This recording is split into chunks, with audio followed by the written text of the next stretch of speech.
আজকের সকালটা বেশ মনোরম, কুয়াশাচ্ছন্ন। কি দারুণ একটা ওয়েদার দেখো। দূরের থেকে ট্রেন যাচ্ছে, ট্রেনের আওয়াজটা শোনা যাচ্ছিল। কি সুন্দর ছিল আজকের সকালটা। তো সবাইকে জানাই শুভ সকাল। হাই, আমি কেয়া। তো দেখো, আমি সকালবেলা এখন বাজে 5টা। তো আমি কিন্তু মুখ ধুয়ে ঘরে চলে এসেছি। আর দেখো, এই টিপটা ভেবেছিলাম ফেলে দেব, কিছুতেই হাত দিয়ে সরছে না।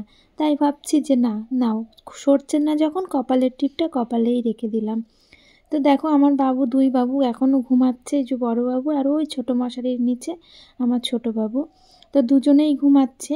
আমি সকালে ওঠার কারণটা হলো এই যে রান্না বান্না শুরু করে দিয়েছি। কারণ তোমার দাদাভাই এখন সকালবেলা একটু কাজে বেরোয়। তো এই কারণে আমার সকালে রান্না করতে হয়। আর দুপুরবেলা রান্না করতে গেলে আবার সকালবেলায় বা আমরা কি খাবো, এই কারণে সবারটা একেবারেই আমি দুপুরবেলা বেশি করেই চাপিয়ে দিই। তো দেখো, রান্না চাপিয়ে দিয়েছি। মুখ ধুয়ে এসে ঘুম থেকে কিন্তু এখনও কেউ ওঠেনি। তো যাই হোক, আমি কিন্তু এদিকে আমার মতো কে কে করো দেখো। আজকে যেহেতু ব্যস্ত, আমি যেদিন ব্যস্ত থাকি না, সেদিন আমি এই রকমই ভাতের উপরে জল দিয়ে দিই। যতটা পরিমাণে আমার জল লাগবে, কিছুটা পরিমাণ আমি হাঁড়িতে দিই, কিছুটা পরিমাণ গামলায় দিই। তাহলে দেখা যায় কি, ভাতটা না তাড়াতাড়ি ফুটে ওঠে। তো আমার মতো কে কে করো অবশ্যই জানিও, যদি কেউ করে থাকো। তো দেখো, তারপরে একটু নাড়া দিয়ে দিলাম। আর এদিকে আমি চাপিয়েছি কলা আর আলুর তরকারি। আমি এই তরকারিটা না রাতে কেটে রেখেছিলাম, সবজিটা। কারণ এই ভোরবেলা বাবু খুব একটা তাড়াতাড়ি আমাকে ছাড়ে না। ভোরবেলা ও একবার উঠে খেয়ে দিয়ে দুধুন খেয়ে আবার যেই ঘুমায় তখনই আমি উঠে পড়ি।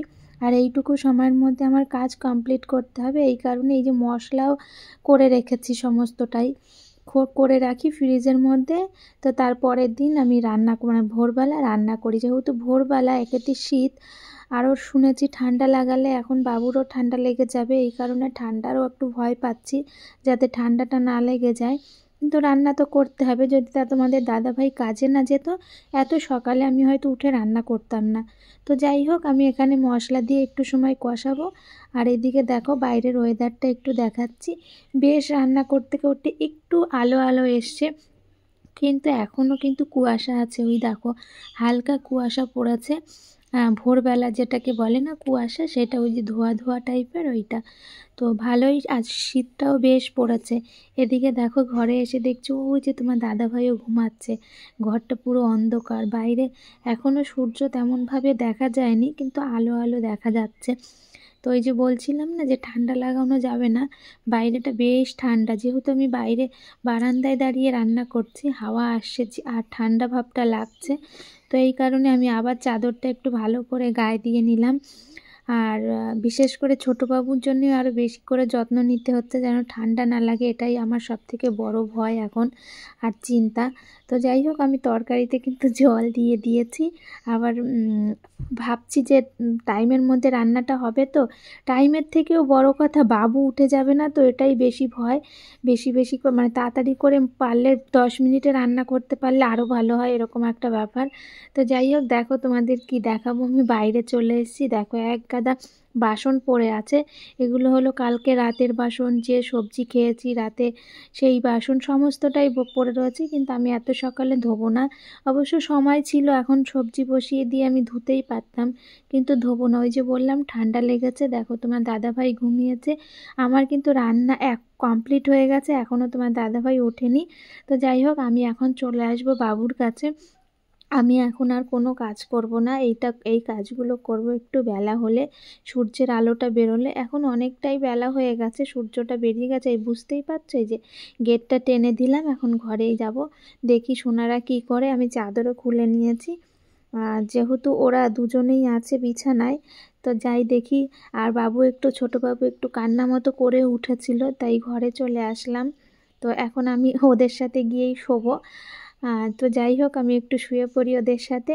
তো এখন বেলা বাজে 8:30। এখন আমি উঠেছি, বাইরে রৌদ্র উঠে গেছে। তো 8:30 বাজার একটু পরে বড় বাবুর সাথে একটু কথাবার্তা বলে ওকে স্নানের জল রেডি করে দিয়ে, তার মধ্যেই দেখি আমাদের অঙ্গনারী দিদিমণি এসে বলছে কার্ডটা নিয়ে আসো। তো আমি কার্ডটা নিয়েই চলে আসলাম। দেখো, বাবু বলছে ফোনটা আমাকে দাও। আমি ভিডিও করে দিই। তো যার কারণ অঙ্গনওয়াড়ি দিদিমণি আমাদের বাড়িতে এসেছে, এই যে বাবুকে মাপবে বলছে। মানে সব বাচ্চাদের ওনাদের যে একটা দায়িত্ব থাকে যে মাপার, সেই দায়িত্ব মানে সেই দিনটা আজকেই। মাসে ওরা মনে হয় একবার না দুবার করে মাপে, আমি জানি না সঠিক। যাই হোক, বাড়িতে এসে আমাকে খবর দিল, তো পিসি বাড়িতে আমি নিয়ে আসলাম। এইটা আমার পিসি।